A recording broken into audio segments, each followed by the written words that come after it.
What's up, everybody? This is Slip Encounter Podcast. My name Kadan. I'm here with GOLDENBOY. What up, cousin? How you What's feeling, up? baby? Good. Oh Lord, what you been doing? Cause you done got old. The past few days, you done got old. I ain't been doing nothing, really. Me neither, man. My birthday in what? Couple more, about 11 more days. And I was just sit there and just reflect like an old man. Just have my legs up. Tell my nephews go get me stuff and bring it back. That's all I'm gonna do. What's been going on with you though? Nothing really. It just been shining. I went and got that polar bear hoodie. For real? Heck Oh, yeah, I seen it. You saw it. Yes, sir. Yes, sir. That new Nietzsche polar bear shirt call. And I ordered the other one, the War Ready shirt in purple. Like, I had to get that shirt. I was like, oh, yeah, I'm going to go ahead and get that. I can't wait on that. I can't wait on that. And then you come out with a daggone, the varsity jacket. Yeah. Holding back from me now? That's what we're doing? I thought we were bigger than this relationship, man. I thought that we had been through more than that. And you holding back varsity jackets? No, I'm not holding it back. No, it's my stuff. No, move him out the way. So how y'all doing today? He says he want to hold back. I'm gonna hold it back from the camera. But nah, man, it's shout outs to Jalil and Drew. They got fights. Drew is weighing later today for a tournament. He's fighting. If he wins today, he fights tomorrow. I was helping him in camp and everything. Shout out to him and shout out to Jalil. He weighs in today and fights tomorrow. You know, those my guys. You know, share the gym with them. You know, so shout out to them. But bro, did you see what's been going on? And just the 2 weeks we've been gone, all the stuff that's been going on in this sport, the Bud situation, the glove situation, the Tiafimo situation, the Errol Spence situation, and then all this stuff just non-stop. And the part that pisses me off the most is that you got people on there saying the most and don't know half of what's, because you know me, when you in the sport and you see certain stuff, it's like you don't.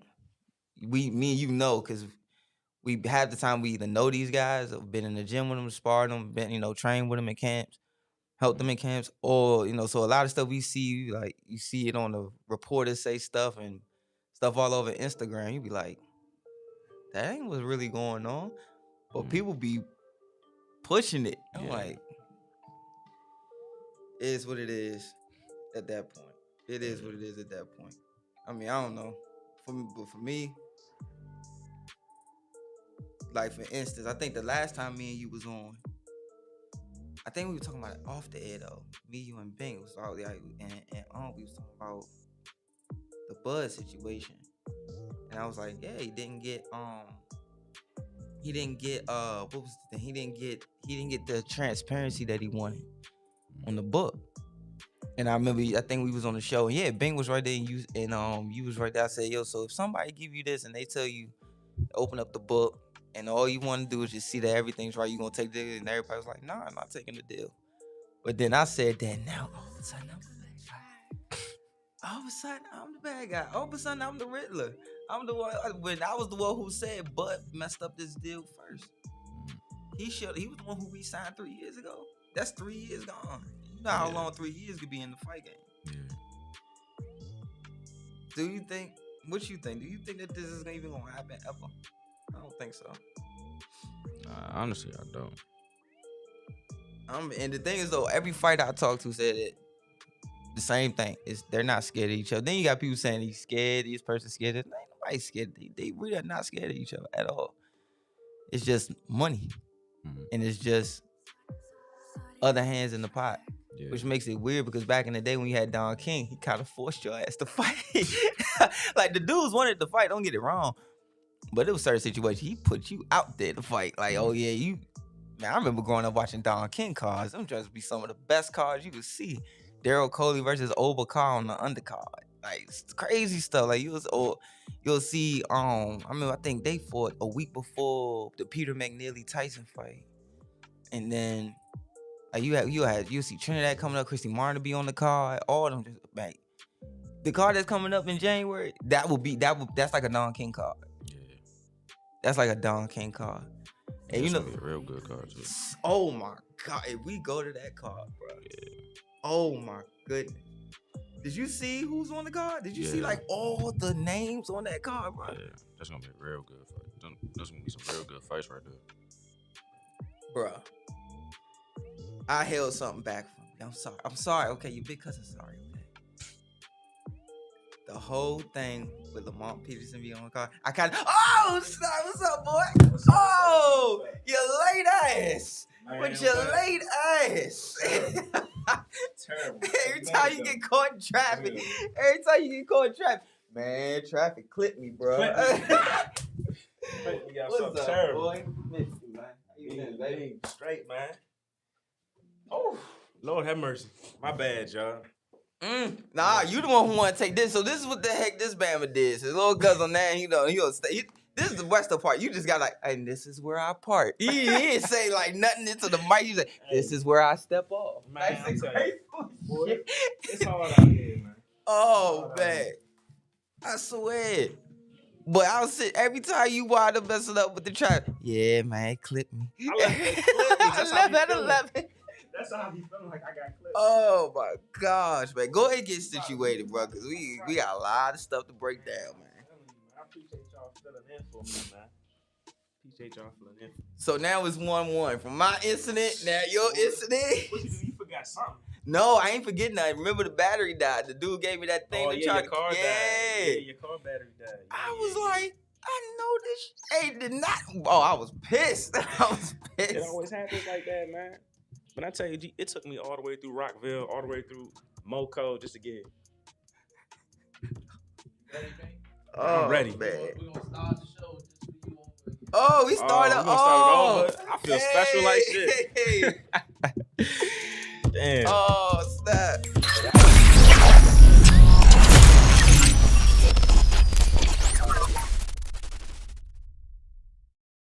Let's do it, man. Hey, yo, we back, man. It's been a long layoff, but we back here at the Kenichi Bears Studios, man. This is the Slip and Counter Podcast. I'm your host, BINK. This is your host, GOLDENBOY. Man, whew. Let's forget about the bloopers, man. We in here. How was y'all's holiday, man? Thanksgiving. That was cool. You saw me and my sister about to rumble on Instagram. Yeah, y'all was getting after it.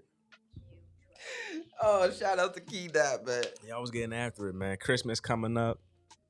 Everybody been good for Santa Claus? Yeah, I've been doing. All right, look, you already know I'm mischievous. So. I'm already knowing. I know my youngins, they about to miss Santa Claus this year. Oh, don't do my nephew's cruddy, man. Don't do him cruddy. Hey, they about to miss. Man. They about to miss it this year. They running you ragged like that. I'm telling you, man. Hey, but, you don't take your butt to bed. I can hear you now, man.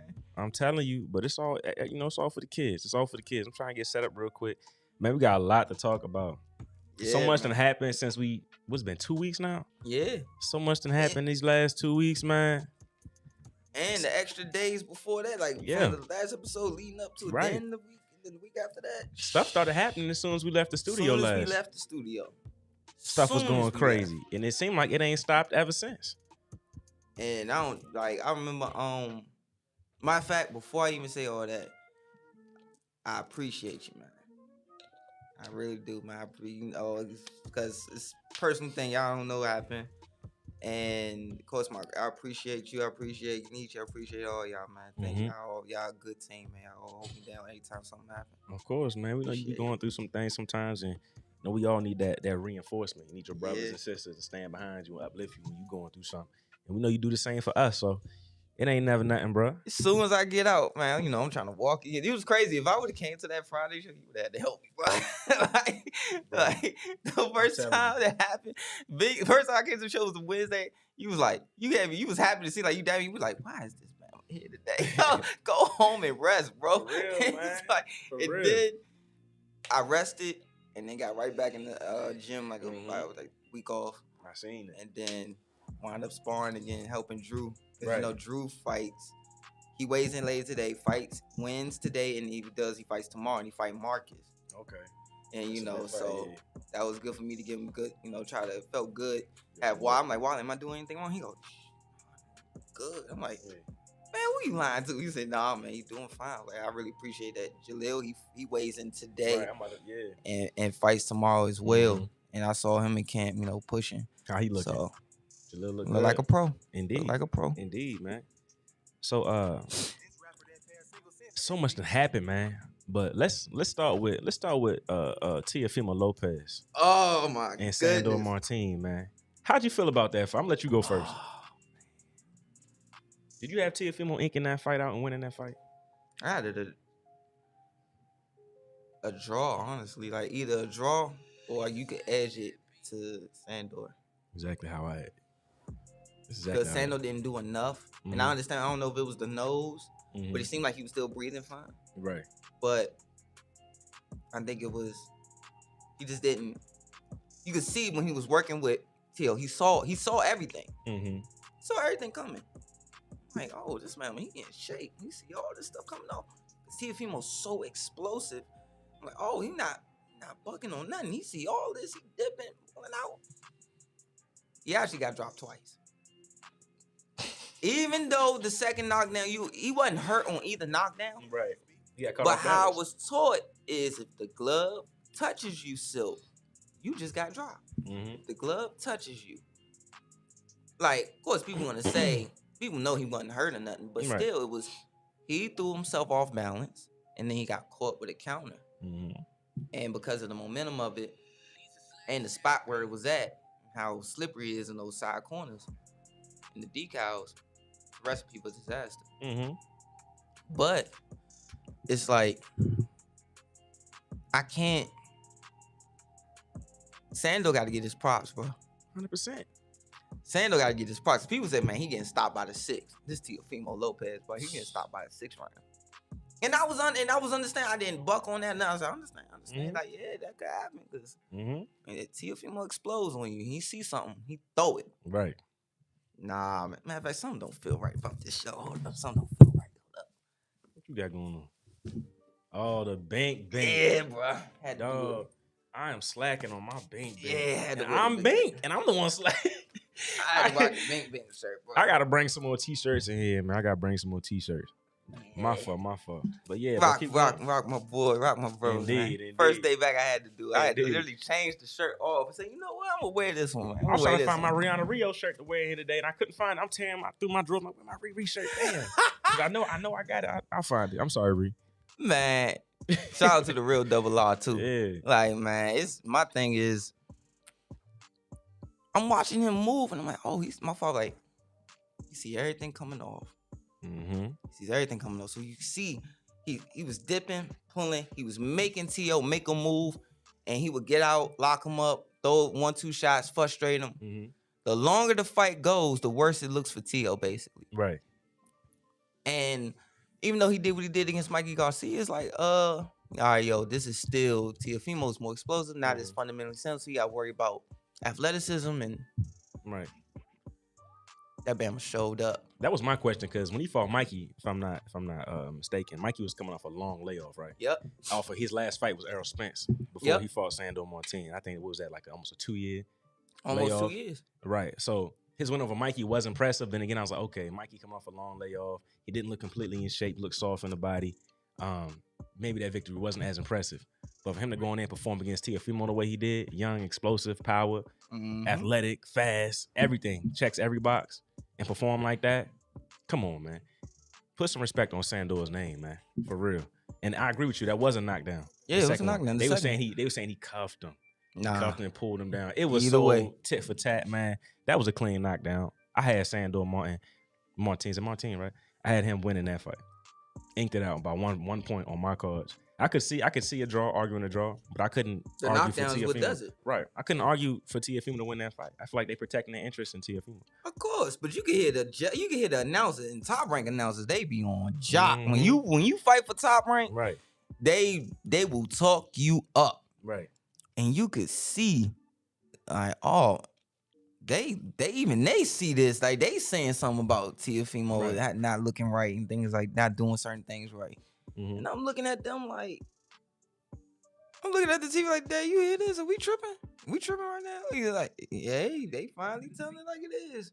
Maybe they tired of something. Right. But I don't know what it was. Was Teofimo frustrated that he couldn't get off and land a left hook like he wanted to? He couldn't catch him, having trouble cutting off the ring. Because after the fight, he was like, man, do I still got it? I Am I knew still that was him? coming. Like, do I still got it? That's a tough realization to come to after a fight.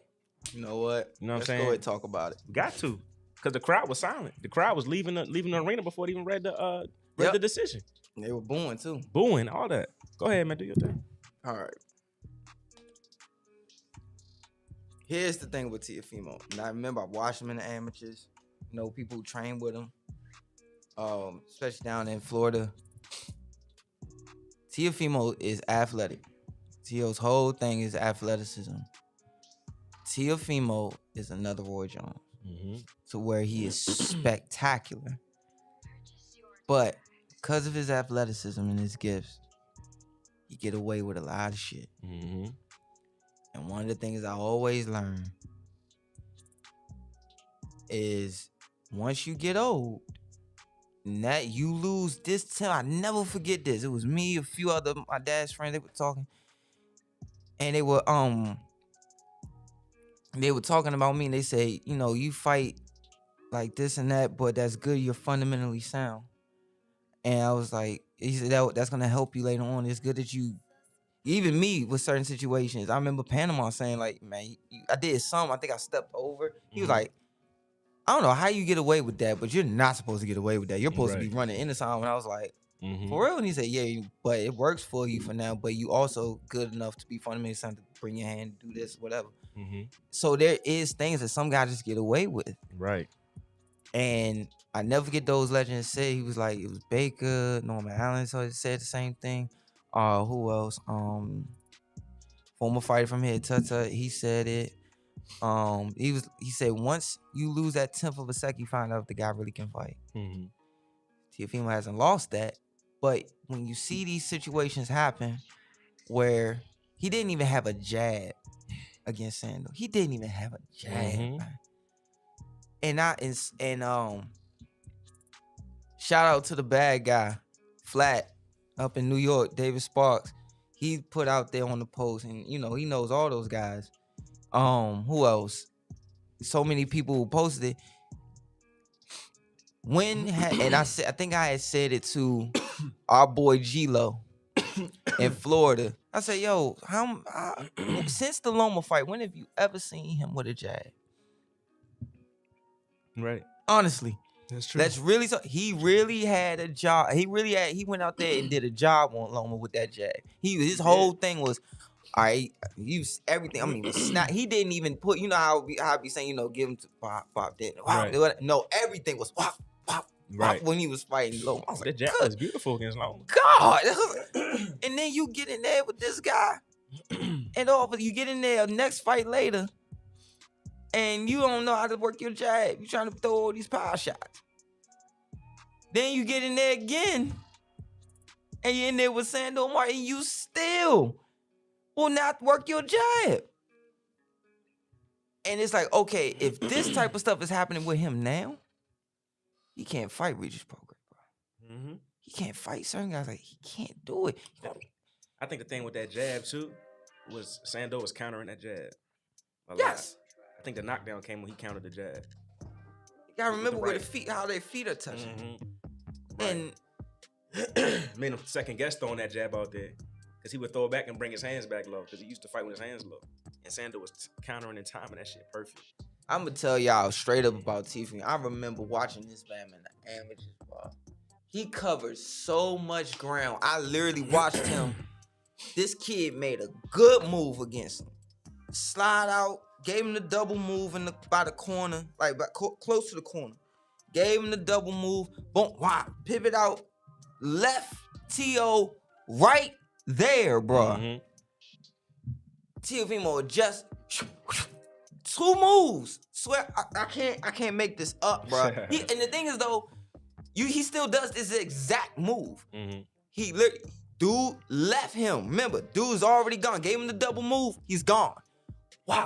And then leaped in court. I was like, oh, right. How did his short ass cover that much ground that fast? I swear, I literally did this in the. I was like, Yo, and I hit my man's next. I was like, did he just cover that much? Yo, Shorty, bad. Explosiveness. Shorty is bad. Explosiveness, man. Right then and there, I was like, I'm good. Yeah. Shorty, bad. Shorty got it. Mm-hmm. Because, like that joint he was talking about before his fight about the 2016 Olympics with Rio. Yeah. I know a little bit about that situation. Okay. Just a touch. Right. And people want to say, oh, no, he's not lying. Mm-hmm. He was not lying. He was not. I repeat, Tio was not lying. He told the God's honest truth. He did win the trials. I saw like this boy won. And he was a shoo-in to win. He was a shoo-in. Everybody knew it. Everybody knew like, all right, you're gonna have Africa, Richardson Hudson was gonna fight my god brother. You're gonna have Boots fight my god brother. Who gonna win that? One of them three gonna get that slot. Bruh, when I tell you, you know how I just mentioned three names, like who gonna get that slot? But you knew it was gonna be these three names. There was no other name that you thought of but Teofimo at that time. Right. Winning that slot to go to the Olympics. Mm-hmm. And they took it from him. Until this day, we do not know why. Maybe T.O. may know now, but I still don't. None of us know. Apparently, from what I've been told, you know, a lot of politics in amateur boxing, especially surrounding the Olympics. So, you know what I'm saying? It doesn't surprise me that something like that happened to him, to be completely honest. So, I'm just making sure that people understand, like, this dude is, man, T.O. is that dude. Mm-hmm. But you are starting to see, and I hate to say this, I never forget my dad says this all the time, man, all that other stuff is nice. I see my father sitting in the corner. Me and this former, shout out to Kia, Boom Boom. Me and Boom Boom was talking, and we was laughing because it was a clip on Instagram of Floyd Mayweather Sr. going at Oscar saying, work your jab, man. Work your damn jab. That's all I ask of you. Right. And she said, besides the yelling, because my dad won't yell at you for real, like, my dad, well, you know, he yell at you, but my dad kind of yell at you in that mid voice, like, man, what the hell are you doing, man? Well, you kind of know he yelling, but you're like, oh God, this ain't good. And Kia said, I remember Coach Don telling me, she calls my dad her uncle. She said, I remember Uncle Don saying, all that other stuff is nice. Be slick, you can do all this junk, but do you got a jab? Right. And I don't know where Teofimo's jab has gone in the last 2 fights. Where? He not even stepping into it. And it seems like he got the yips almost. Like he just, let me try this and then leap in with something. All right, well. And yes, half of this is Sandor. Because Sandor was very cagey, gave him 2 moves, gave him 3 moves, gave him a look here, pull back to the ropes, made T.O. have to sit, commit. All right, he's going to commit. Oh, all right, I'm going to pull. Oh, yeah, I see that. I was impressed with Sandor, man. Yeah, I'm giving him all his flowers. The man saw everything coming. I'm like, I didn't think he was going. I didn't know his defense was that good. I'm like, all his flowers, yo. I'm like, yo, yeah, he going to get caught. He going to get caught sooner or later. Man, this man saw every shot T.O. threw in close. I think if that headbutt didn't kind of jagger him up a little bit and kind of make him blink and, you know, have to fix the bleeding and stop the bleeding. If he didn't have to go through that, I think he wins this fight hands down. Bruh. Because he had to adjust to being in that kind of pain in the blood and not being able to breathe and shit, breathing out his mouth. It would have been a different fight. For people who don't know about them headbutts, you know, you get headbutts, it's no different than punch. No, you get used to getting punched. Getting headbutt is a whole different ball game. Get tired of people feeling like they could say certain things, and it's like, I mean, it don't bother me for real, because it's like, okay, they never really went down high level, whatever, but like, bro, do y'all know what a headbutt feel like, bro? Like, I got the remnants of one on my lip right now from this past little camp. And it feels like running into a pole. 100%. That's what it feels like. It feels like when you headbutt somebody, it feels like you are running into a pole. It's nothing like a punch. It is it's bone on bone. It's just gong. That's all you feel. It's like a gong in a white light. Like, and you pull, and that's why you see a lot of guys when they get headbutted. It's a whole different feeling. It's like, and they turn away. And they walk off because that. And shout out to his cut man too. They did fantastic. Yeah, job they stopping did. That bleeding. Fantastic job keeping that swelling down during the fight. You gotta give your cut man a bonus on that night. Hell yeah. Like, because when your cut man say, "Don't worry about the cut, kid, I got it," some of them be bull jiving. Right. But no, he was, man, don't worry about the cut, kid, I got it. He held it down, man. So after this performance, what do you see next with Teofimo? Who does he beat at 140? He ain't beating Regis. Not like that. Ramirez, Taylor. He not beating Josh Taylor like that. Josh Taylor fundamentally sound. He makes mistakes. Don't get it wrong. But everything is here. Everything that's classic. He's right here. Catterall. Catterall, that will be a war. Because Catterall, his whole thing is inside. Right. So they'll be right there all night. Right. But so I could see T.O. maybe catch him, but he still can't beat him that way because you can see Jack Catterall outworking, getting the last 2 shots on. Tough, Bama. Jack Catterall, tough. That fight with Josh Taylor, that was tough. Man, won that fight. Fight. That's Come sad, on, man. That's sad. That joint is heartbreaking. When you work your whole life for 36 minutes and then they take it from you like that. But it's like, my thing is,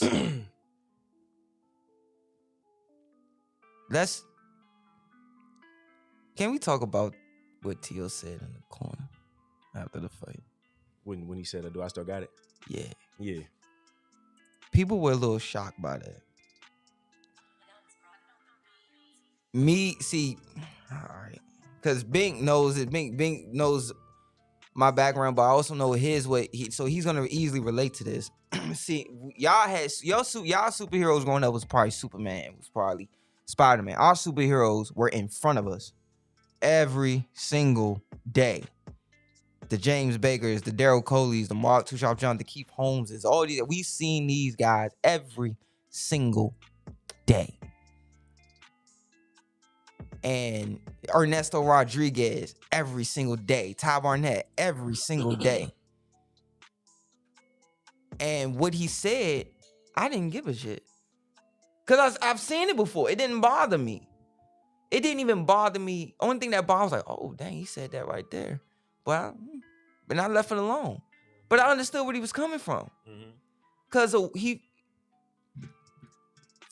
I'm not getting into what he's dealt with outside the ring, because he's done gone through a lot in the past 2 years. And he probably beating himself up, feeling like that could have been prevented. Why did I put myself through that or whatever? When it comes to the fighting aspect of it, y'all gotta understand, let's really break this down. This kid goes from spectacular night after spectacular night. Move him up, another spectacular night. Move him up, another spectacular night.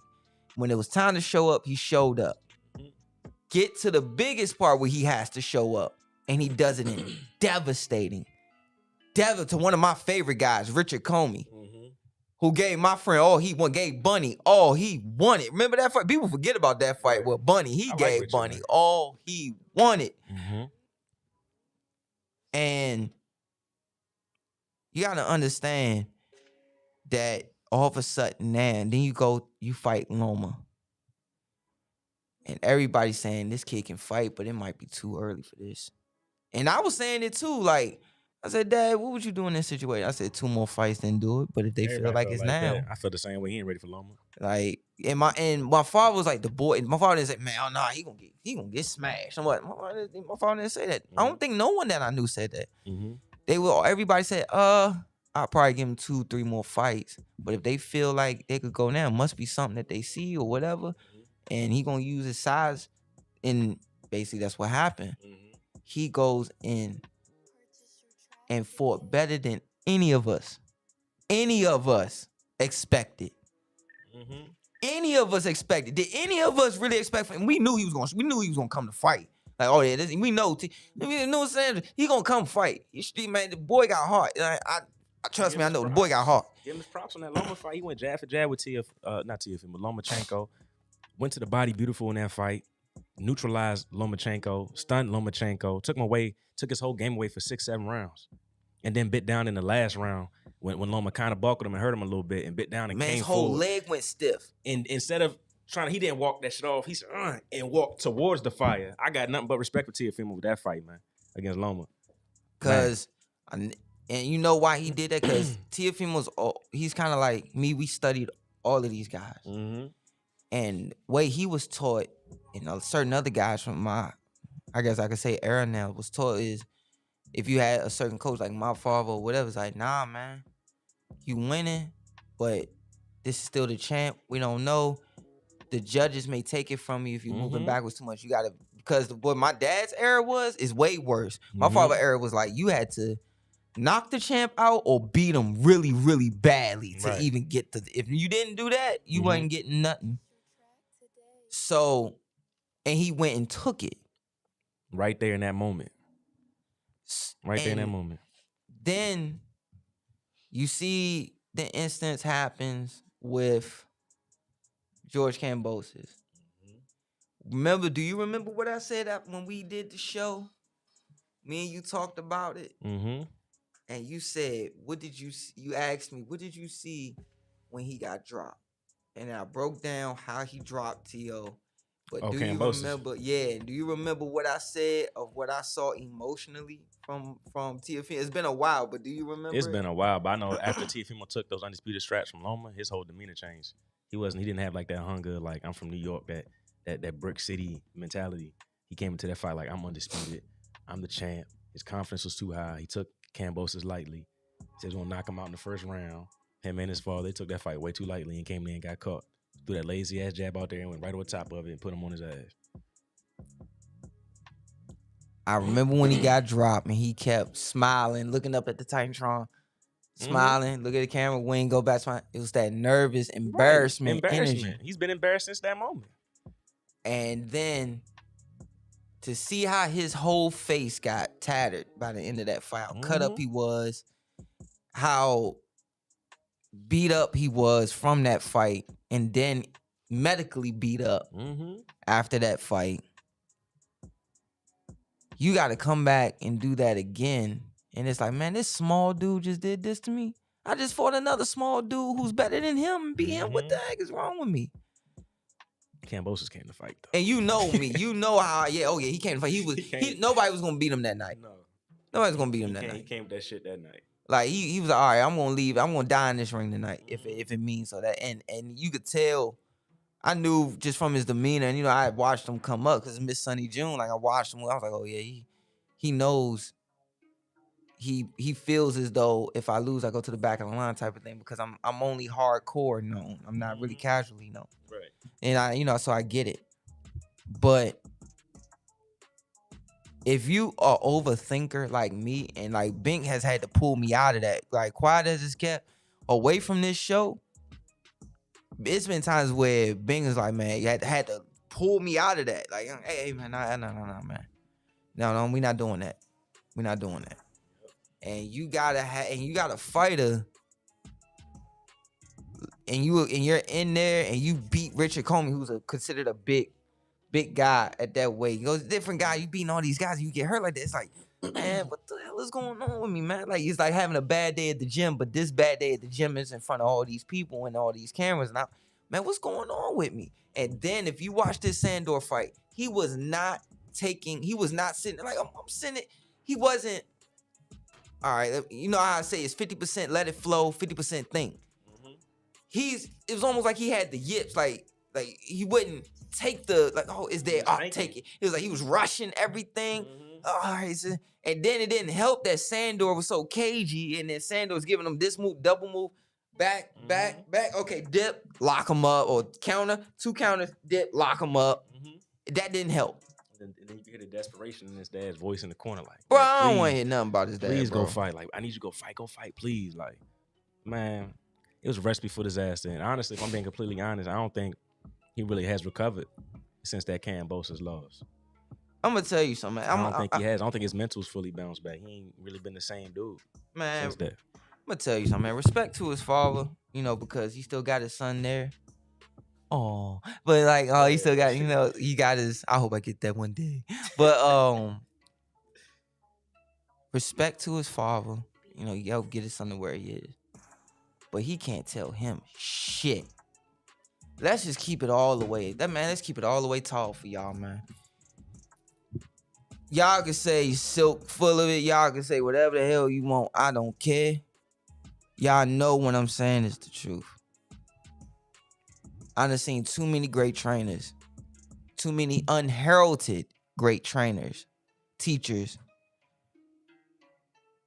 I done seen, I'll bring up one instead of a private situation. I'll bring up a public one that was on ESPN. Rest in peace to Coach from No Excuse, Coach Boogaloo. So like he's like, so Coach Big Meech was fighting, right? And this kid is pushing Meech back. He's making Meech basically work more than he should and work more than he has to, and then dropping power shots like right in between, trying to wear him down. And now, because this was a pro who been there before. One of them guys, I forget the guy's record, but it was basically a guy who was supposed to beat, but can fight a little bit. You could see Meech. I gotta turn it on. You can see him walking back to the corner, talking to himself a little bit, like in his head. Man, you see Coach get in the ring, bro. He do this. Don't worry, I got him. Just give me the water. Hey, remember when you told me? This is in the corner. Remember when you told me? Man, we had that meeting at your house. I think I'm trying to remember. He said you had that meeting at your house, and you was getting, because Meech had scholarships to play football, and he chose boxing. And you said, nah, I want to box. But this is where you gonna find out if you want to be a fighter. He said, now, relax. Stop letting them push you back. Work your just step, just as calm with a grin on his face. That's what I was getting at. The demeanor, man, is everything. When he get in there with Steven, it's, man, what are you doing, bro? Just knock this guy out already. The Cambo's fight pissed me off. Because I'm sitting there like, man, work your jab on this short guy. Start hitting him in the shoulders. Start giving him different looks. Make him feel even more comfortable now to come in, and then counter right in between with an uppercut, and then start dropping your weight on this guy when he get too close in between exchanges. Man, I'm thinking in my head all this stuff, and he just telling him, man, knock this guy out. Right. And he needs some other people in that corner, right, for that. For sure. We got a comment. Black Belt Ben. He said T.O. should have been brought in another head trainer after he had the Loma fight, when Loma started to put hands on him in the 8th, 9th round, and his dad didn't have no advice for him in the corner. Yeah, for sure. In his dad's defense, he did kind of give him a little bit more instruction in this fight as it pertains to fighting. Hold on. I ain't saying he was perfect. I ain't saying nothing. I'm just I ain't saying he was perfect. He could have been a whole lot better, but he did do better than his last fight with Loma. His instruction was better than it was with Loma. Not that it was great, not that it was super influential or anything that was gonna get him through the fight. You know what? His demeanor, like you said, his demeanor as a coach. I'm speaking from my experiences as a coach. Like, my team, we didn't do that well this year, right? Bullshit. We didn't. We won 4 games. Bro, yeah, I went to playoffs. Yeah, with 4 games. That's tells you how bad the league was. You know what I'm saying? He's stupid. But I'm being honest. But when I'm looking at my team and my players, and we down by 30 against a team that's Oakdale, that's going to win the championship, they undefeated. If my demeanor is messed up and the scoreboard is saying 40-something to 12, and my demeanor's down, I'm looking at these kids trying to coach them up, what's that do to them? They already down by 30. Their demeanor's even lower than what mine is. So as a coach, it's important that you got to be even killed. You can't show any emotion. If anything, you got to be upbeat and uplifting. Like, look, man, hey, look, T.O., look, we down. Here, take this, relax. Relax. Look, let's go try this next round. Let's try this next round.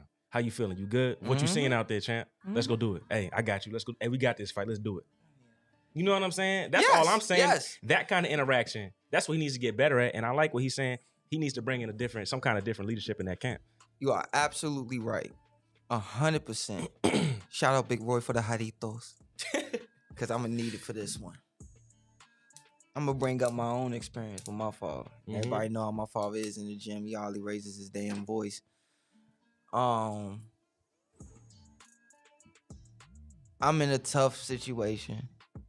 I got put on my ass. Man, fuck put on my ass. I got put on my back. Like, I got put on I was hurt. I was like, oh, the fuck am I doing down here? Oh, God, get it. Oh, everything around me was warm. And I just know I'm about to get a tongue lash when I come back to the corner. I kind of did, but I didn't. So I go back to the corner. Hey, like now, because now it's later on. Earlier, it was that even kill. Now we late into this now. And Dad's like, hey, look, don't worry about it. Everything you're doing is perfect. Just, I need you they can't handle your speed. Double up everything. Don't you take another backward step. Double up everything. Double and triple everything. You understand? Yes, sir. Now, just relax. Your legs is dead. Take them right. Go right to do this. And like it was a certain calmness, and yet, now it's late. We need to pick this shit up. Mm-hmm. Let's go. It was still firm. It was still it was firm firm. enough for you understood you had a job you had to go do. Yeah, like I need you to stop this kid. Mhm. Like you're winning, you're doing fine. But now I need you to close the fucking show so we could go home. 100%. 100%. I'm right there with you. And I had to dig. That and I'll never be saying that. Like I had to dig deep, man. That junk hurt. That's a good coach. That's what good coaches do. They find a way to bring that shit out of you when you feel like you don't got it. And there's no need to tear somebody down when they know, when you see your fighter or you see your player, whatever you coach, they already own themselves about fucking up. They know they fucked up. You know they fucked up. There's no point to jump down their throat when they understand what they did wrong. Coach them up. The title was for your coach. That all compounds onto the fighter where now when you don't have that now you going back to this all goes back to the do I still got in there? Because you wasn't getting instruction and going out there. None of this shit is working. Mm-hmm. And it's like, man, you start to think of all these past fights. Man, I went from stopping this guy, highlight. And now I get embarrassing. My first loss is embarrassing. Then I get into this one, but man, what the bro? And then when you dealing with fighters, I'm gonna tell you, man, fighters are very, very ominous characters, cagey. Sometimes it can affect family life because you're so used to not showing certain emotion and getting ready for fights, stuff like that. Any little thing you gonna edgy because you ready to go, and you got guys that they look stoic, but they mind going. It's like this never gets. God rest his soul. Marshall Bay, he said, fighters could look like ducks. You ever see a duck on the water? It looks so smooth, don't it? Just so smooth. Just go around the water like nothing going on, effortless. But under that water, everything going a mile a minute. Just running, feet just paddling. That's a fighter. Now, a lot of times, that's fighters. And when you got somebody as confident as Teofimo, outwardly confident to where some people will take it as arrogance. You have to keep that fight. He's not an Alexis Arguello where it's like me or humble confidence or whatever type of thing. No, it's outwardly with it. And as soon as that deters even a little bit, it could be a bad slippery slope. And then you have a hard time uphill battle pulling that fighter back out of that. 100%. We've seen it in 4K right now. Seen it in 4K. Nothing but respect for Teofimo though, man. He a hell of a fighter. Got a bright future ahead of him. We can agree he needs to make some change in his camp. Something's got to change if we're gonna go up there and go at Regis or and out the ring. And out of the ring. Yes, indeed. I kind of want to take this and go a different route with it. You know what I'm saying? Because that undercard was stacked with a lot of prospects, man. Man, what? How you feel about Keyshawn Davis? They already talking about putting him up there, world title challenger with 8 fights. I never sparred him, because people don't think I sparred him. I never stuck in the ring with him because vicious. Same side. We trained in the same gym a lot.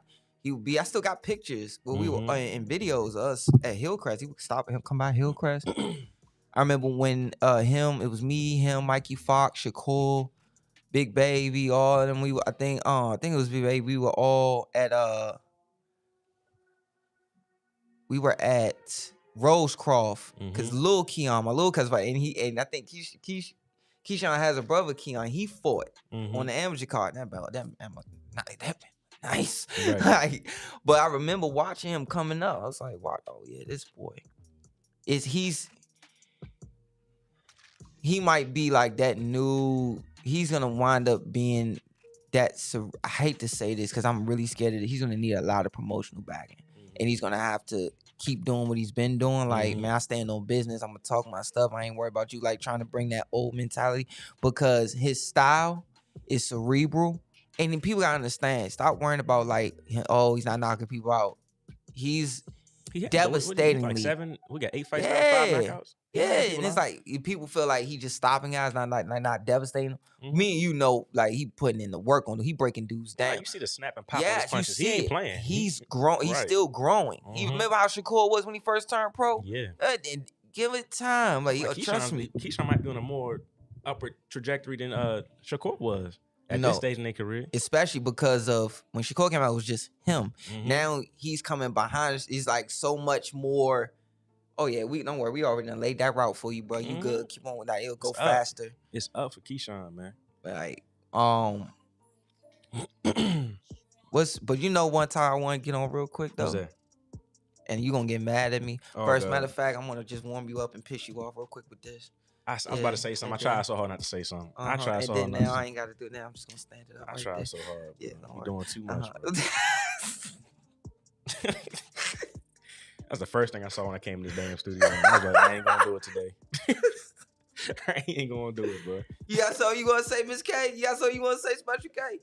Oh, you said that she didn't look up this whole time, and all of a sudden, so I do it like, oh, now he got a stand on it. Now he got to put a stand on. I know that shit weighs 15 pounds. Miss K ain't said shit this whole time. You know, she keep looking up to see if you gonna put this camera. As soon as you say something on the phone, she do this. Tablet. Hey, I mean, shit. Hey, She got one too. She got the Nintendo DS joint up there. She owned it. Oh man. But Damn. the jump with Bud and Earl, I want to touch on something real quick. Lord. Yeah, cause something pissed me off a little bit. I don't want to say really pissed me off, but just something need to be slightly addressed. I don't really give a shit. I ain't want to take it. Like for instance, some dude on Instagram, it was on the YouTube, our YouTube comments. He said, Junior funny, and then and someone else put, he hilarious, but do you really think he can beat Earl, or you just because you sound like a Bud fanboy? Do you forget? I didn't even know until I look back at the old episodes. I didn't even know till when I was gone. Before I was gone for that time. Yeah. I was like, all right. When I was in there, I said, let me study some tape and see my mistakes where I could get better. And I've totally forgot that I had said, man, half of this is Bud's fault because he the one who re-signed with Bob Arum, because that was the day I had you laughing doing the Bob Arum impression, John. And then he the one who let Bob tell him false promises and re-sign that. And those 3 years, when you 30, you ain't got 3 years to give up like that. And he did that. That was his fault. But it's okay that you said that. That's fine. You just, I hope I don't catch you at a fight, because then I'm going to see if you going to stand on that. And I'm going to smack the shit out you, see how you handle it. What? I just want to see how you, like, you can say that, but if I catch you at a fight, I'm just going to walk up to you and say, like, all right, so do you stand on that? If you feel like that, and, see how he carries himself on it. But the thing with this whole thing with Bud, and you got certain pages out here who want to, this is one of the first times me and Miss Boxing Baby have ever agreed. Shout out to Miss McClendon, man. She's like a surrogate aunt. Like she always be like, that's my baby. Look out for me, whatever. But me and her go back and forth. I was like, I would never call Floyd no damn TBE. Right. You know who I think the real TBE is. You see me talk about him all the time. I mention my TBEs. The real ones to me is Sugar Ray Robinson and Charlie Burley and Willie Pep. You know, these guys, Archie Moore. These are real monsters. You know, so I broke it down. I said the whole thing about transparency. I'm not gonna go over that again. You know, I broke all of that down about the transparency and all this other. This is what really happened. And these fools, I get it. This is what you may do for a living. So you doing it. You got to keep this topic going. Like, remember the whole situation with the gloves with Deontay. This whole thing is funny. I mentioned Deontay. This whole thing is the same thing that happened to Deontay when he was trying to fight AJ. Eddie Hearn was like, you're going to get the biggest payday of your career. It's going to be, I think they offered him, what did they offer Big Country? Like 24 million, something like that? Crazy like that. Yeah, and he was like, that's cool, but I just want to make sure I see everything, so I make sure I guarantee I get this. You know, so it ain't, you know, you pulling something on me. And every businessman has the right to say this. You know, oh, nah, you're not going to look at my books. Okay, cool, but don't make it like I'm running scared of, because neither one of them is scared of each other. And honestly, neither one of them hate each other. It's like back in the day with Tommy Hearns and Ray and Aaron Pryor and them. It was just a competition. I know I could get that Bama. I could get him. But when something happened to Ray, they all texting, they all calling Ray, not texting. Back then they all calling Ray, like, hey, you all right, how's your eye, whatever. You know, bullshit. Spencer's got another accident, and Crawford Yeah, like, man, I hope it was- he's all good. You know, we just trying to feed our families. Like, I hope and pray he's all right. He can still come back and fight.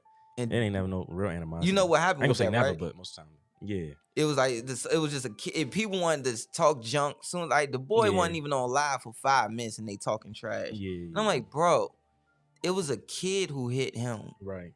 He didn't do nothing stupid. I'm just glad he's okay. Man, what? If that car wasn't reinforced the way it was reinforced Mhm. because of how he had it reinforced, Mhm.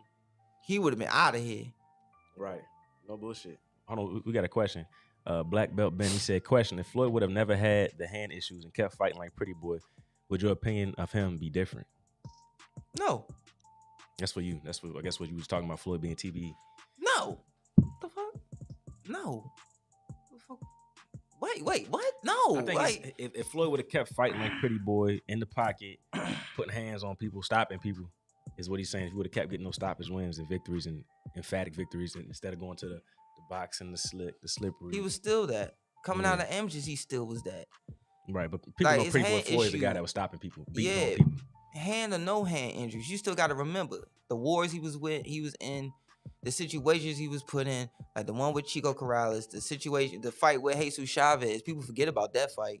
How he had to he was really getting rolled over, and again he had to stay calm and stay cool, and then wind up catching sharp counters on Jesus Chavez and wound up stopping him late.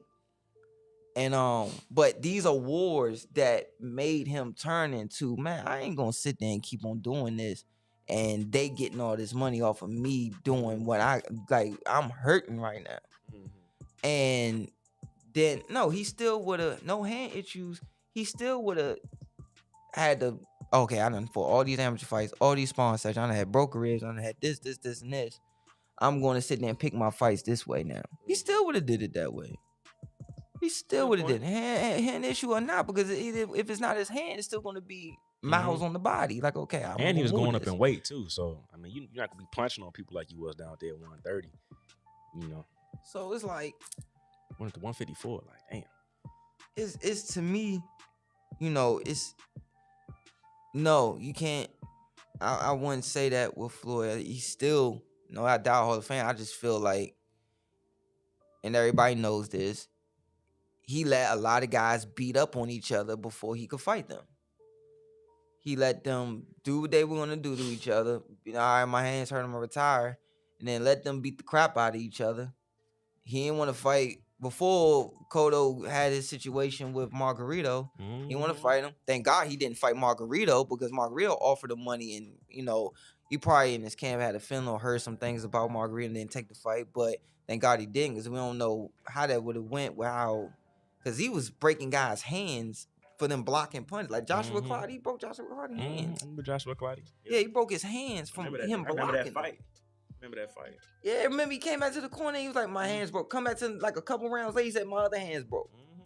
Remember that joint? Like, and he was like, "I said he ain't throw no punches, cause this Bama had what he had and was punching him with that and broke his hands."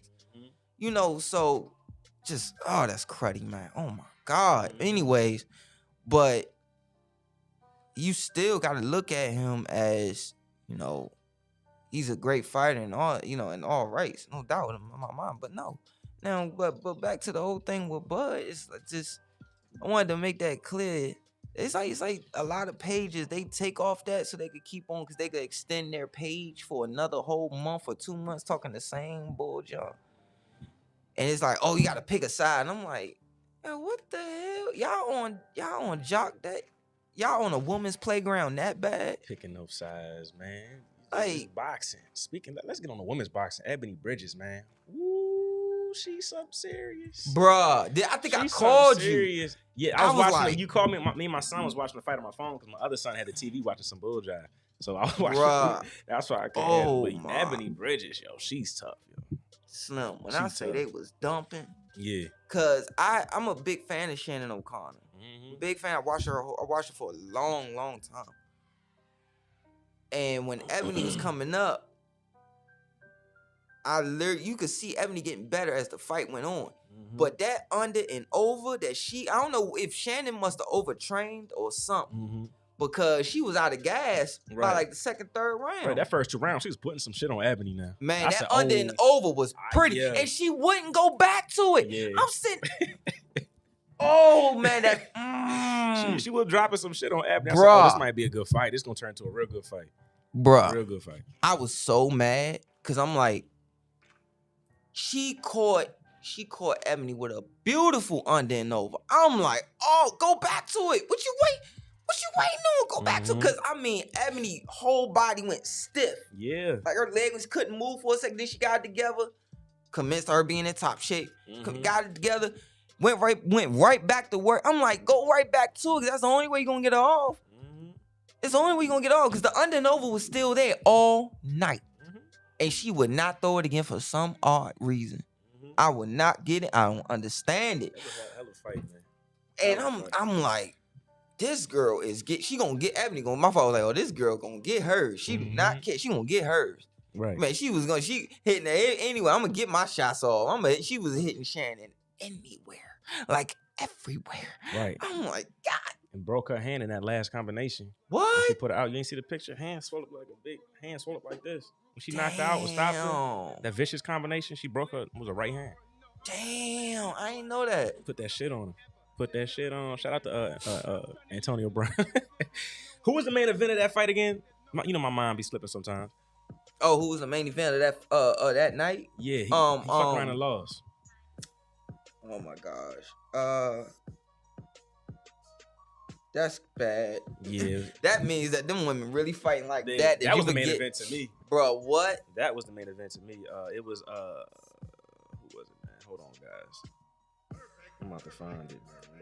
Yeah, that me look too. My boy Ebony sitting there walking this girl down.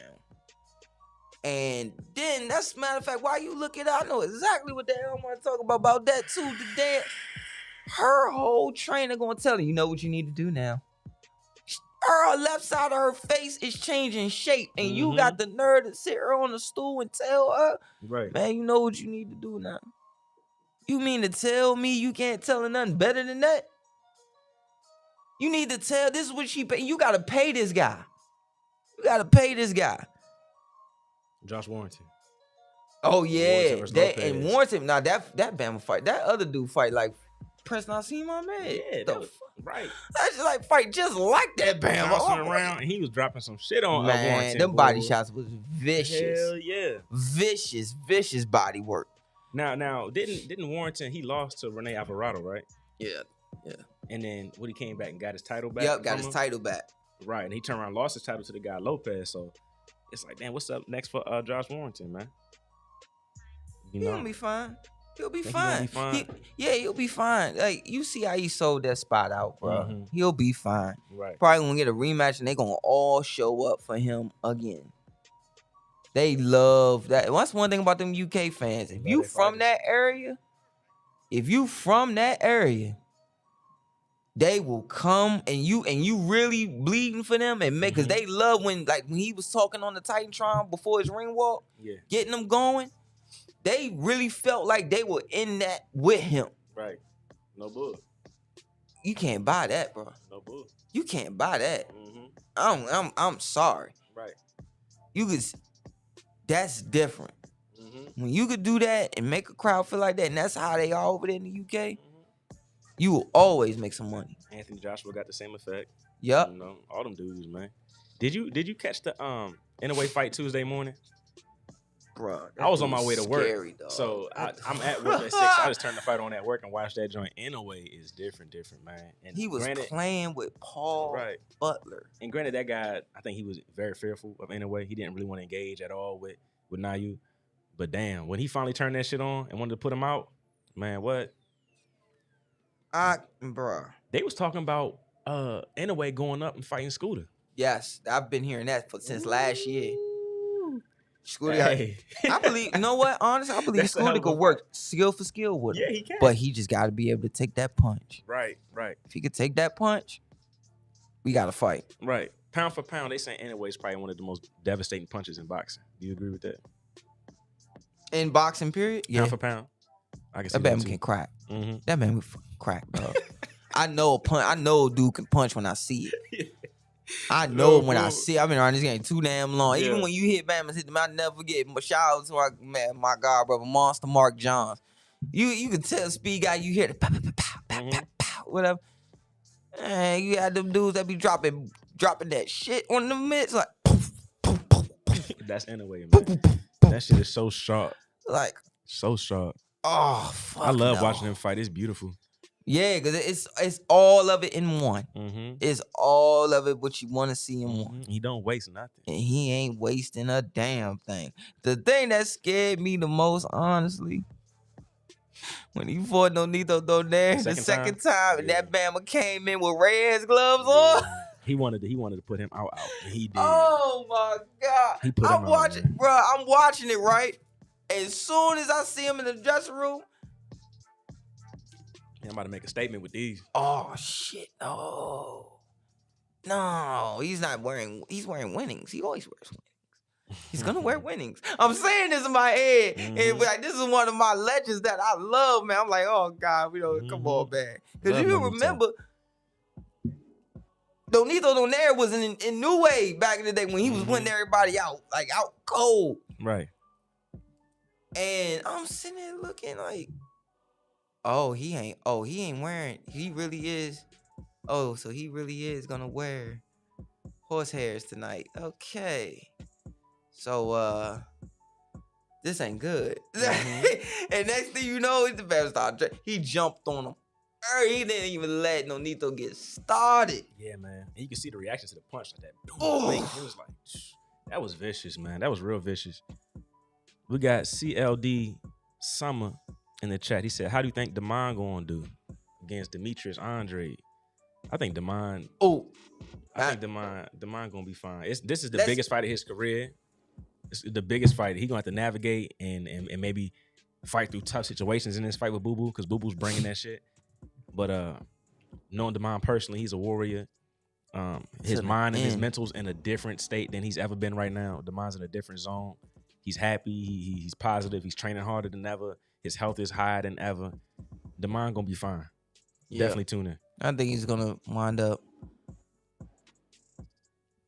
thinking like, this is my special moment. Like he had a special moment when he won the WBC USNBC. Right. But I think for him, he's probably gonna be like, okay, now this is it. Right. This is where I'm gonna, and he has the skills. I've known him since we were kids. He has the skills to be in there with Boo Boo. Right. You know, we all grew up in the amateurs together. He knows Boo Boo, Boo Boo knows him. So it's gonna be interesting. You know, but it's crazy. Can we save that for like next? Yeah, because it's so much Let's stuff. dive into that more later. Because that's a stat card we got to get into. Right, for sure. But Big Baby. Oh, I was gonna touch on that too. Yeah, he scared me, man. Go ahead, bro. You go first. Then I'll go. Jared Big Baby Anderson, man, phenomenal heavyweight talent. The real Big Baby. Everybody saying he's the next American great heavyweight. And honestly, I'm not disputing it. I think he has all the tools, all the intangibles. But man, when he came out and he ate that 1-2-1-2, I said, oh shit. He can't do that at the highest level of this division. Yes. He can't afford to take those punches at the highest level of this division because it could be a short night for him.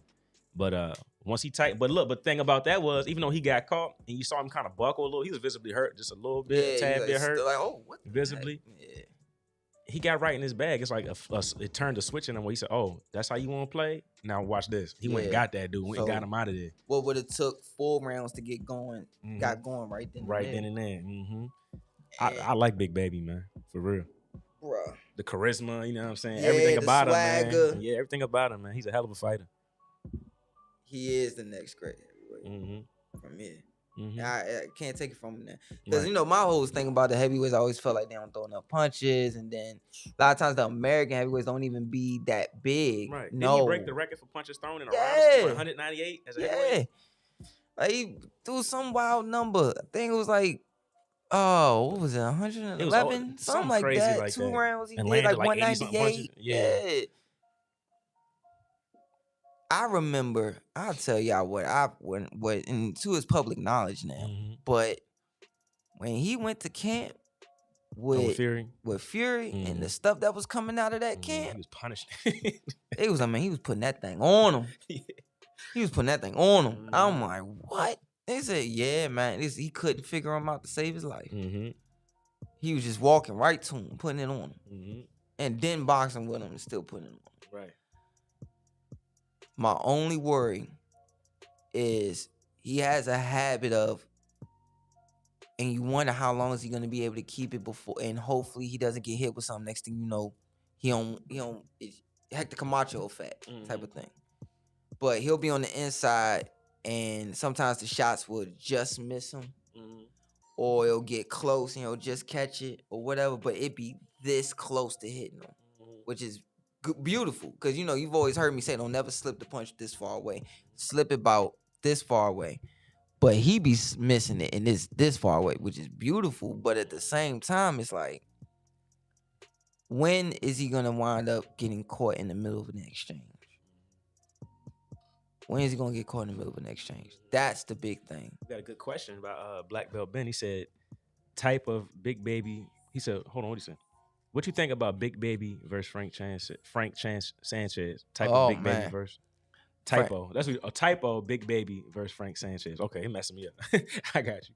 That's a good fight, man. That's a good fight. I worry if I think Frank Sanchez loses but goes the distance. And I'm gonna tell you why. I think he'll be able to box with Jared, give him different moves, whatever, try to keep him there. But him going backwards like he did against Ajabe. Yeah. Now you're talking about somebody who is also, once again, bigger than you, and going to be coming forward, but more fluent, not as stiff. He really ain't gonna stand there now. So then you gotta wonder, okay, this guy's even more fluent, so he's gonna be throwing stuff back and trying to make me work. And setting traps while he's doing that. Yeah. Setting traps for you. So. And I got a feeling it'll be one of them fights where it goes to decision. Big Baby wins it, and Frank Sanchez feels like he won, but he really didn't win because he went backwards all night. That's a fact. I agree 100%. I can see that fight going just like that. When I'm thinking about it, it's exactly how I see that fight unfolding. And even the jog, but I ain't seen nothing from him since he fought Frank Sanchez. Raw. Frank, because they had beef since the amateurs. Like, he ain't like him. He had that crazy knockout right before he fought Frank Sanchez. And I think just losing to Frank the way he did, it just took the air out of him. Maybe he's back in camp getting ready for a big comeback. I hope so. I hope so too, because I like the jog, man. Yeah. But I think, it could be confidence thing a little bit, take some time off. But you don't want to let that pot get cool. That too. You don't want to let that pot get cool, man. Cold Summer. Your ass back out there. It's Cold Summer. CLD, that's Cold Summer. I got you, bro. He said, love the show. Great insight. Would definitely share DMV stand up. Indeed, man. Thank you for the love. Thank you for the love.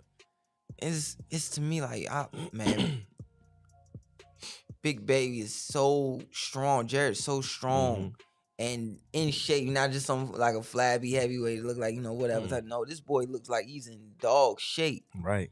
And he's staying in the gym. It's like, okay, the one thing you just got to worry about with him is just don't get caught in the middle of exchanges, and we'll be fine. And it's bound to happen in the heavyweight division. He's bound to get touched sooner or later. And it can even happen through the gloves. And it's, so. We got a comment. RC3 NYC. He said, who wins this week, Frank Martin or Michelle Rivera, the wannabe Ali?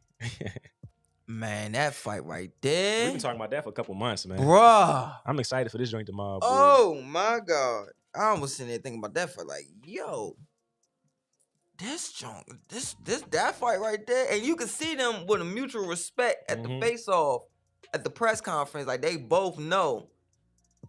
Oh, man. Like, yeah, this guy. Yeah, this gonna be our test right here. I can't wait to see you. I can't wait to see you too. Like, you could see that it was a mutual thing. I was like, oh, this could be fireworks. Damn, man. But I got Frank Martin getting him. I think as the fight goes on, Frank starts to stretch out from him. Early it's gonna be a chess match, but the thing is, Michelle just a tad bit too slow. I think he's just a tad bit too slow. Right. And Frank ain't gonna let that slide. Mm-hmm. I don't got that. Nah. If they're boxing, or say it turns into inside. Even if he right here. Inside game. Even if he right here. And so, all right, it's too slow. Hop, boom. Next thing you know, you just see Frank sliding over. Wop, wop. Rivera can crack. Of course, he can't. And to that jab, though, is very hard. Right. And that could also make Frank have to, okay, I got to really make my decision on when I'm going to go in, because it's a thumping jab, you know. And I just think he'll see everything coming off. Yeah, that's true. That's true. I can see that, man. Who wins? Who wins that fight this weekend? You taking Frank? Yeah, I'm taking Ghost, bro. We can't agree on everything today. I'm gonna go with Rivera. And I love Frank Martin. I've been talking about Frank Martin for a long time. He is solid. He is up there. He up there. He ready for that. He ready for anything coming his way. All the smoke. But just to go against my man right here, I'm gonna go with Michelle Rivera this fight, man. I think it's gonna be a great fight. I wouldn't be surprised if either or won this fight, but I'm just gonna go the opposite way. This guy. I like Rivera though. Yo, Rivera can crack. He can box. I know you like Rivera, but see, this is the thing y'all don't understand. When we away from the show, we actually agree on 90% of the stuff we talk about. That's facts. But for the sake of argument, he only doing this because we hit. I gotta be Skip Bayless today, yo. Gotta be Skip Bayless. He knows that pisses me off. Like, that really pisses in my Cheerios when he does that. My coach used to say that shit all the time. My junior league basketball coach, they just pissed in your Cheerios. What you gonna do about it? I'm like, bro, better not nobody piss on my Cheerios. Where did that shit come from? You better hope none of this soda got on my urine. His ass, dog. Hey, yo, your boy, man. That's the most old head pissed in the Cheerios. That's the most old head shit ever. Hey, yo, leave me alone, yo. I swear to God. I ain't just drink my juguito. Oh, man. He said, Black Belt Ben, he said both Frank and Rivera were getting touched up by lesser opponents in their previous fights. I think it's a 50-50 fight. That's a good estimate. I like that. RC3 NYC, that's why it's going to be a great fight. 100%, gentlemen. All we can do is watch and be boxing fans this weekend. But I do like this matchup. This is a great matchup for boxing. For sure. It needs to be done. But I just hope that, or because one of them lose, you put him to the back of the line. That better not. Like, these two dudes are they're future superstars. Like, do not do that to them. And they could have easily took a different route. Hell yeah. They could have danced around each other and everything, man. But they stepped up to the plate and took on the challenge to fight each other. So much respect to both of those guys. Let me ask y'all though, man. Chocolatito Estrada 3. Bruh, I thought Chocolatito was going to edge it out. I'm like, man, but Estrada came like, no, we're not doing this again. It's going to go my way. Right. My way. And I got nothing but respect for it. You know, me and my wife love some Chocolatito. You know, it's like, but Chocolatito, man, you know, sometimes he has nights where he just looks old. And then the next night, he just looks freaking spectacular. You know, and I think Estrada it was his night. He got him early. I think during early rounds, Chocolatito didn't invest enough in early rounds. And that's what came back to bite him in his ass, because he fought his ass off, man, towards the end of that fight. That was a hell of a fight. What y'all think in the comments, man? Chocolatito versus Estrada 3. And would y'all entertain a Chocolatito Estrada 4? Because people was talking about it already. We love to see that fight. People was talking about it right after the fight. Chocolatito Estrada 4. Let's do it.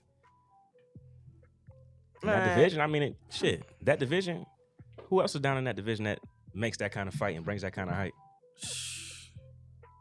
None of the 3 fights have been disappointing. None at all. So, and you gotta think, when you need, you could attest to this. You can also attest to it because, you know, you'll probably play a certain team or scrimmage against a certain team a certain amount of times.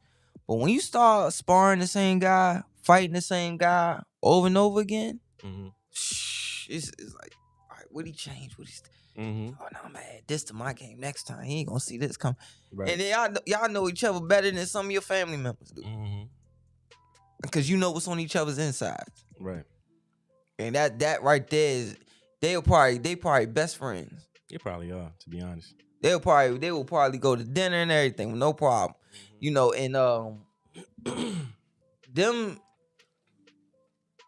both of them probably future Hall of Famers. 100%. Both of them probably future Hall of Famers, without a doubt. For sure.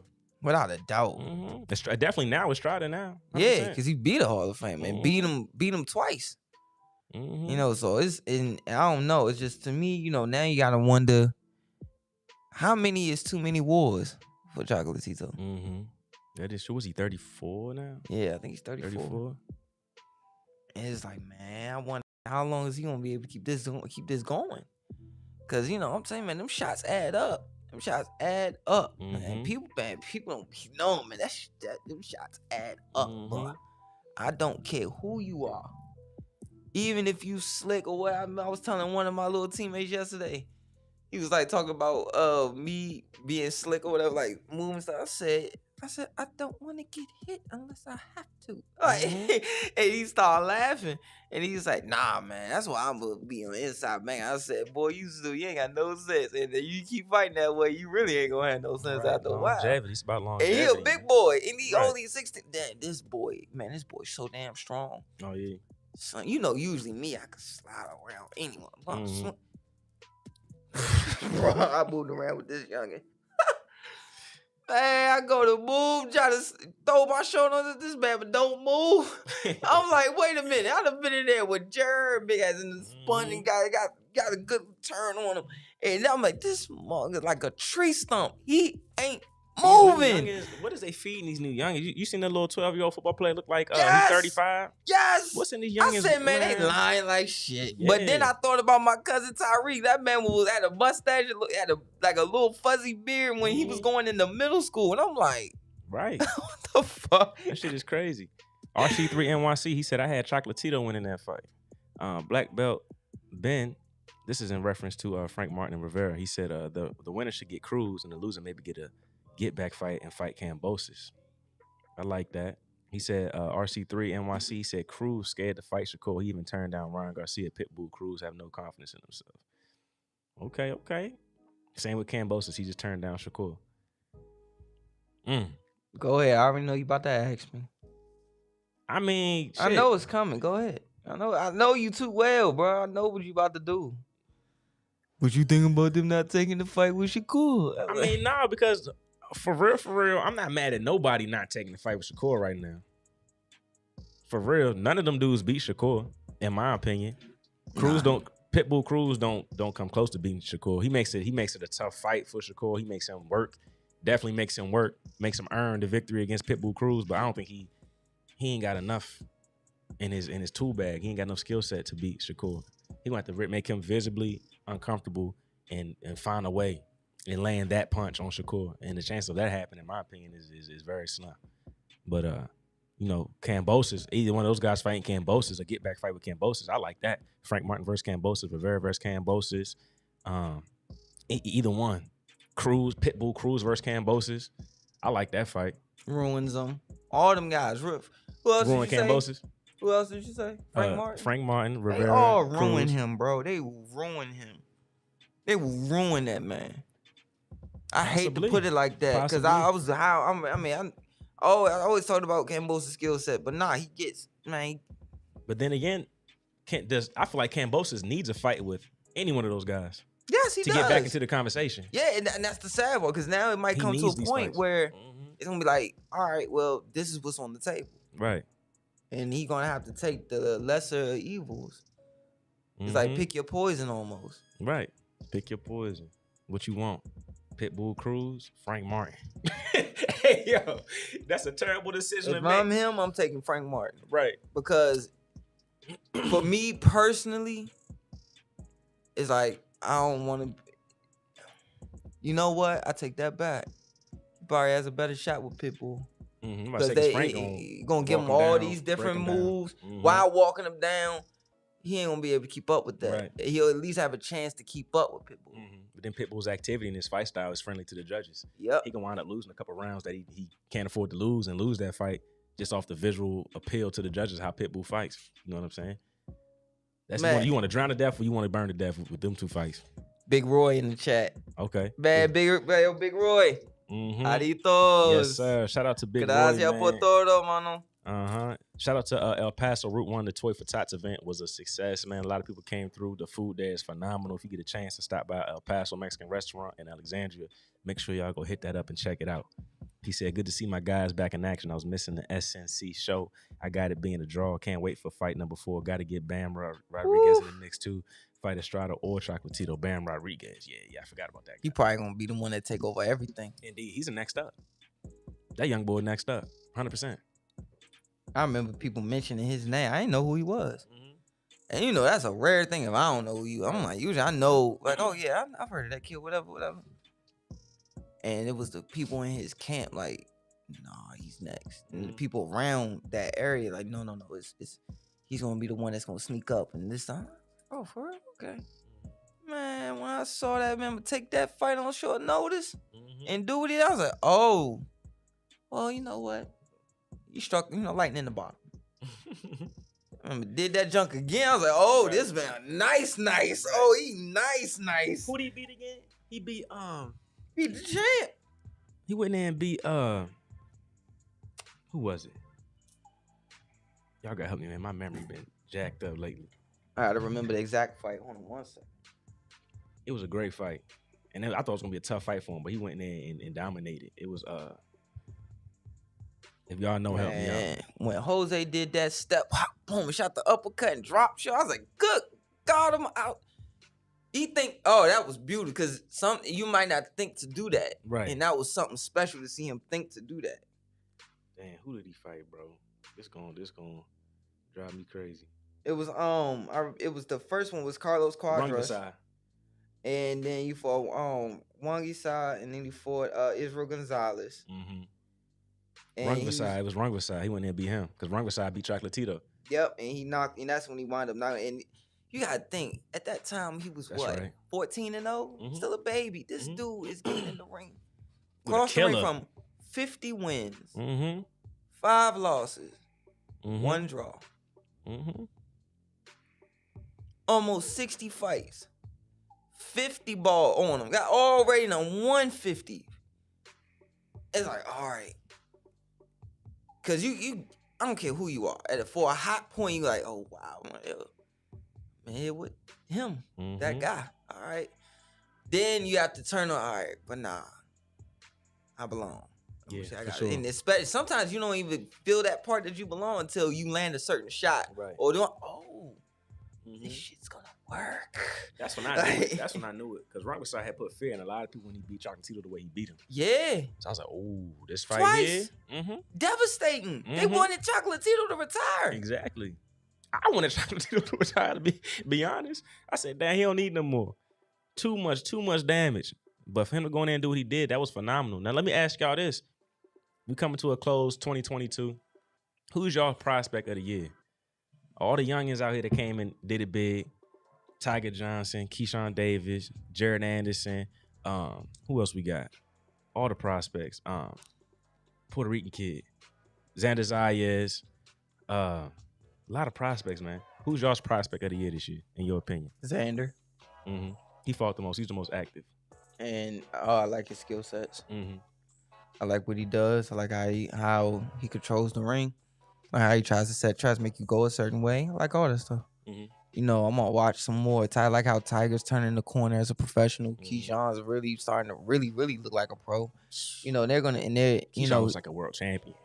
You know, and they put him with the right opponent with Juan Carlos Burgos. You know, Juan Carlos Burgos, I remember him fighting up. He used to get it. Damn. Oh my God. You know, so it was the right guy that was just enough, but a little overhill to where it can't hurt Keyshawn, but going, because you can see what they're trying to do with Keyshawn. He's what, 6-0? 7-0? I think he's 7-0 now. And so they're going to basically try to get him a world title fight by his 11th, 12th fight, something like that. Basically, that's what it's looking like for them to put him in there with Juan Carlos Burgos with that many fights. You know, because usually at this time in his career, they may put you at most, and you were thinking they're going to put you in there with somebody at most, like 23-11. 7-0, 5 knockouts. 5 knockouts. And it's like, okay, they're going to put him in there with somebody 23-11. You know, but not a former world title challenger, or not even a former top 15 contender. So that's a big statement, because at the end of the day, the guy still knows how to move around the ring. Right. And you know, I never forget, I heard a coach tell me, because I remember when I first it's weird when you start going more rounds. Mhm. You're an amateur, you kind of, it's kind of normal because you in the gym going 3-4 rounds, sometimes 6 rounds. But in the beginning, they had me do 3, 4, maybe 4. Mm-hmm. Pull me out. Once you start turning that corner to go 5 and 6, 7 and 8, and get to a point where you could just keep doing, it's like, first it's like, man, how the hell am I ever gonna get on that point? But then when you start to, and then you put it to a point of sparring, away from sparring to now you're fighting. Mm-hmm. I've heard coaches say you can't make a good 10-round fighter until like 10 years. Like, you might take 3 years to make it, and that just not to win, just to survive, Right. just to know what to do. Mm-hmm. And this is also to his skill sets, to the amateur fights, all this stuff is that you can fast track him to those rounds, those 8-10 round fights, because it's just another day for him and how he moves around the ring. Like, remember when Jalil was in here, he was like, I was talking about, he was in there moving around, joking, laughing, and he was like, how many rounds is it? Man, I lost count, bro. Yeah, right, getting that working. You know, so that's gonna be a tale. That's gonna be a telltale too. Those are my two guys too, Xander Zayas and Keyshawn RC3. He said Shakur won a title in his 12th or 13th fight, but Keyshawn ain't no Shakur. I like Keyshawn, man. I feel like he's on that same track as they put Shakur on, especially with Top Rank. It's kind of the similarities is crazy. They got him tracking just like they track Shakur early in his career. Shakur is for sure special, man. For sure, he's a student of the game. Like he really lives, eats, sleeps, and dies boxing. I'm not saying Keyshawn ain't as dedicated, but I just know for sure Shakur is he really is. Everything's boxing for him. Boxing is everything to him. But I like Keyshawn too, man. I don't know. I ain't gonna say he ain't no Shakur, because his work speaking for itself right now. His last fight spoke for itself. That was a tough guy, very tough guy. I can see Keyshawn fast tracking, like you just said, fast tracking and being successful. Not fast tracking him, and he nosedives, being successful. Yeah, just like Shakur was. Mm-hmm. And I mean, Andy Cruz from Cuba, think he's going to be in a hell yeah? Andy Cruz gonna be in the league, bruh. Oh hell, oh God, indeed, bruh. He gonna fuck up a lot of money. That's all I got. Fuck up a lot of money. Well, yeah, he gonna mess up a lot of money, man. He gonna mess up a lot of money for a lot of folks, man. He another dude where you gotta hope you clip him. Mm-hmm. Yeah, I just gotta try to stay on, clip him. Right. Hopefully, I can get him to where he can handle a certain amount of rounds. Mm-hmm. You know, hopefully I can get man. What that man? The stuff I was seeing that man would do in the amateurs, like man, you wanna go. As soon as you go sit on the stool, you ain't mad. I'll be sitting like, all right, man, you motherfucker, like, cause man, you ain't gonna be doing the cha-cha in front of me. Right, no bull. No, I forgot to put into the mix too. Brandon Lee. Oh, Brandon Lee. I know he got clipped. He got clipped that in his was the last fight he got clipped. Yeah. On the canvas, but he got up and fought through that. Hurt. And I think that was just falling in love with his power and his explosiveness and getting used to being successful with bad habits. Is why he got clipped the way he got clipped. Because he bought his hand right. It was right. The counters. I saw that the counters been there for a couple fights. Mm-hmm. But he just hurting guys so bad. It's like, oh, you're not taking that chance. Can't take that chance. Mm-hmm. And he finally got it. He finally, somebody made him think twice about doing that shit. So I think if he corrects that in his game and he can be more complete, box a little bit more, not go for the knockout so fast all the time. I like Brandon Lee too. I like that guy a lot. And two, I've seen him box. Like, I know that man can box. I've seen him do it. He's one of those guys like Tommy Hearn guys where it's like you forget how good he can box because he's been laying guys out. Almost like that Tank effect thing. But me and you know how good Tank can box. It's like that. He's that. Right. It's gonna be very interesting to see how he continues to progress and doesn't take no stupid shots, or when he gets into a fight with somebody, does he go back to box or does he bang and stay enamored with his power? Because the thing that killed me with these fighters, and this is why I always appreciated guys like Richardson Hitchens, Shakur Stevenson, the Keyshawns, this is why I always love them, is that you ain't got no brick to stay on. And it's like, you ain't got no brick to keep staying on, you know? So my thing is, I can't stand it when a dude can punch and he finds out he can punch. That pisses me off so bad. Because, for instance, I remember one of the guys I was in camp with, and a different guy, a different older pro that I worked with, and the coach, he was like, "Oh, bet clutch." He was like, "You got sneaky pop, Junior." I said, "Oh, dude, I thought I was a speaker." He said, "No, you got sneaky pop. You don't know when it's coming as good." And as good as you always try to use your skills, because my problem was I would try to use all my skills in one set, whatever set, bringing out what I need to at that moment. That's why a lot of times I do just work your jab this whole time, do this, whatever, and you got to work on skill sets. But when you got guys that can punch, they feel like they'll probably have a nice jab, but as they start putting guys out, they start making more mistakes. Start feeling like, man, I'm gonna just keep laying. It's so weird because if you, I hate to use this cliche line. If you don't know your history, you're doomed to repeat it. Boxing is the same.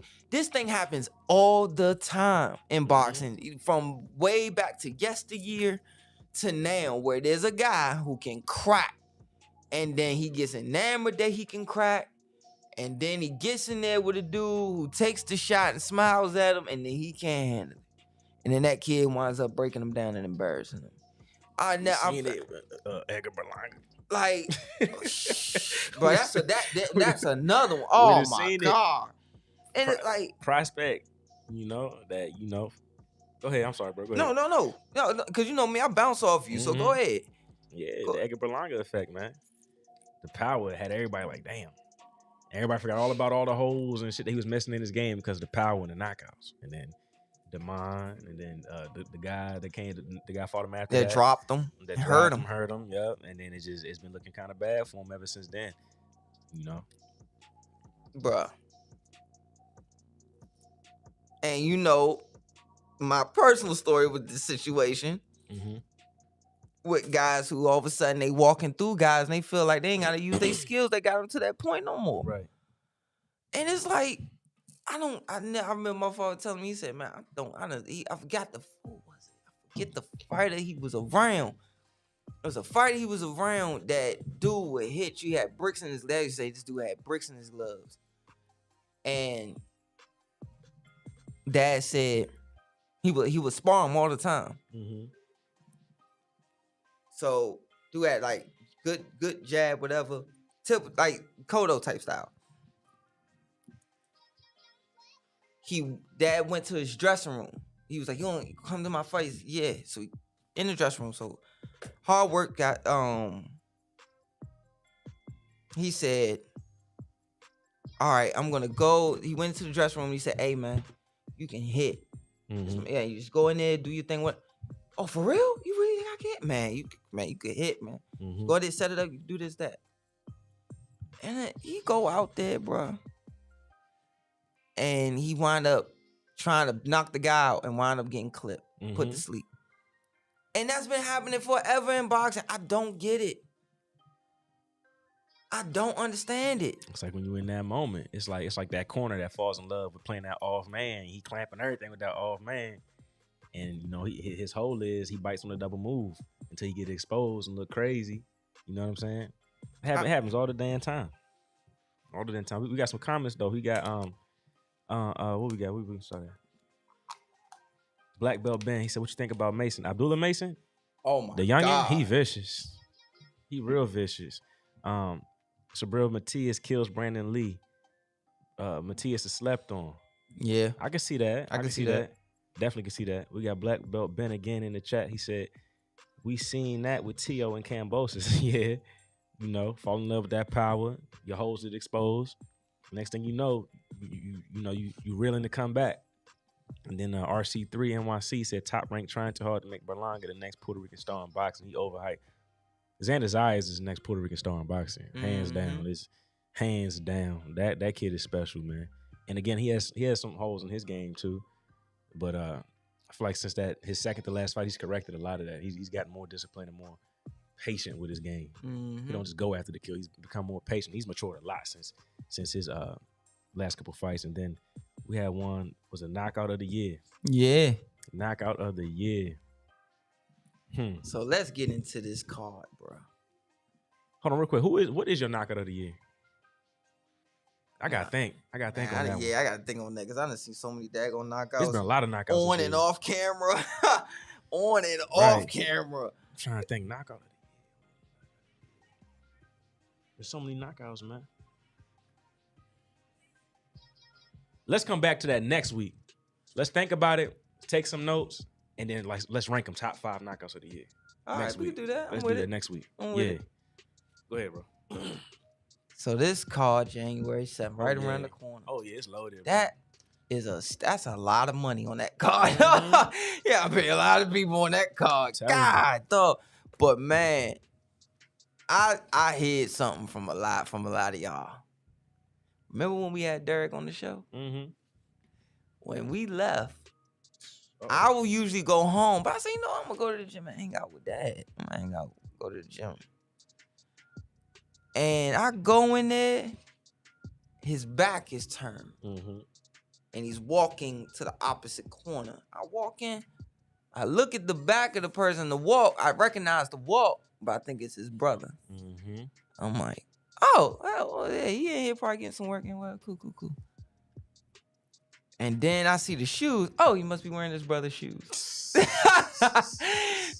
I look, and he turned, I said, oh, shit, that's Mr. Lamont. Yes, indeed. I said, oh, shit, that's Mr. Lamont. Mm-hmm. And the great Sean Johnson turned. He was like, yeah, John, keep it on the low. And I didn't think nothing of it because I'm thinking, sometimes you get in, you retired, but you still, mess around a little bit, stay in some decent shape. Right. And then I started watching the spar. Do y'all know who he was? He was in there with every prospect from this area. Getting busy. And I was like, oh, no, this is serious. Oh, this is serious. They really working. Oh. He don't look, then it's like each day, like then it goes, oh, he don't look old. He look good. He don't look old. What the fuck? Mm-hmm. And I was, I go in there, I said, man, that mother been looking good since he stepped in there. I was like, that's what I've heard. I heard Lamont look nice, yo. I'm excited. Lamont, to get to see Lamont Peterson fight in person. Oh yeah, that's right. You've never seen it in person? I never seen Lamont fight in person. I've seen all of Lamont's fights. I've never been in the arena and watched Lamont. So him to come back and do this, man, this is phenomenal. This is great for DMV boxing. Everybody's on the card. Anthony's on the card. DeMond you got Nicholson, Max Garland. Hopefully we get Max Garland on here. Keyshawn Williams says he wants to stop through after he leaves Florida in camp. Is YG Pat on the card? Yes, Pat's on. So think about that. You got Boog, who's the older than all them, who's the second assistant who do the mitts and everything. Yeah. His 2 basically brothers, and then the nephew, Boog's son, Pat. This is a whole family film. You got Tank, who's like a surrogate cousin, like a cousin to them. And shout out to Tank for doing what he's doing. He said, nah, I need to. And you know who would have also been on the card if he was still fighting right now? Hell, if he could have called him and said, you got one more left finger, y'all put you in there with a bum. Who? Ty Barnett. Oh, for sure. He would have put Ty on that card. Mm-hmm. Give me one more. If you got one more in you, I want to put you on the card. And Ty, if he had it, Ty will fucking take it. No, for sure, man. Because that's how much he loved. I kept telling people, I was like, nah. He will always say, Lamont Peterson, Anthony Peterson, Ty Barnett. Those are his 3 that's his Mount Rushmore guys. And then you got Keyshawn Williams is on the card, who hope you get on the show, man. You want stories? He got a lot of stories about me and my dad, but he started them all. Man, Rashidi Ellis, Speedy, Jerron Ennis. Speedy Boost is gonna be what? Cole main event on that? Something like that. He gotta be. Man, big ups for Tank for putting on this card and giving everybody in the area a platform to come do this thing on pay-per-view. Huge, man. Huge. The city gonna stop. 100%. I can't wait to be there. I can't wait to show out, man. We're gonna do our thing. We're gonna do our thing out there. But I'm running out of time, man. Sorry, guys. I'm sorry I'm running out of time.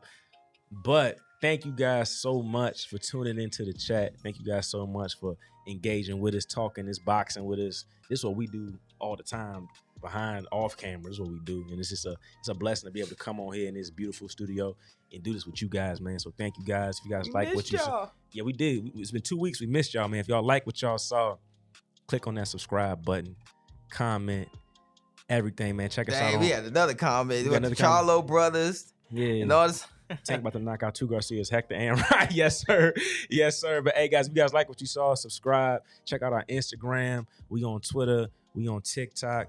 This is the Slip and Counter Podcast, and we'll be back with you guys next week.